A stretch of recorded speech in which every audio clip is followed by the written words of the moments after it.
24/7 HH.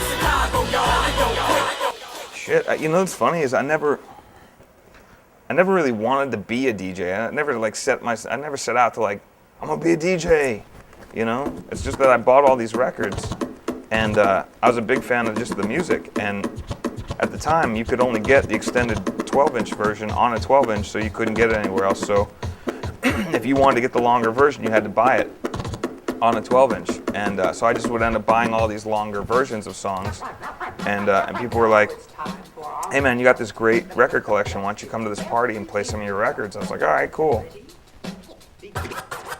Watching somebody just sit up there and scroll through a computer isn't as sexy as a guy who's pulling out records and fucking swinging them everywhere and nailing them on the one and stuff, but you know, I think if you come from that background, then this is sort of a godsend, because you don't have to carry crates around anymore, and you can actually do more things and be a bit more creative. You know, back in the day, you'd only have X amount of records that you could bring to a club, so you had to sort of let them play a little bit longer.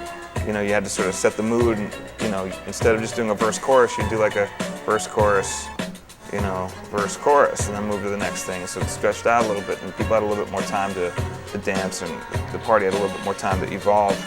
I think with having the ability to have so much music, people are like, oh, I got to play 800 things in an hour. Now it's gotten to the point where I think a lot of people are so caught up in playing so many different things that it's certain sets aren't cohesive anymore. It just seems like a lot of people are just shoving a lot of shit in a little tiny hole, and I'd like to see composition come back to it. It's crazy that the concept of the mashup really was mixing rock records, and I think when I first heard people mixing rock records, it made me key into that because my brother was really into rock, and that was the music that was sort of around the house. Like I'd always hear that shit bumping out of my brother's room. I was like, oh wait, that thing that they did on Lyman and Steelin' is the same drums that I heard on this Led Zeppelin record. And I started to go, oh, I get it. That's where a lot of that stuff is coming from.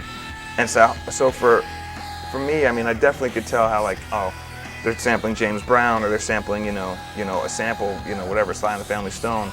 And I could key into that, but I was also like, well, there's all this really good rock that no one's really messing with.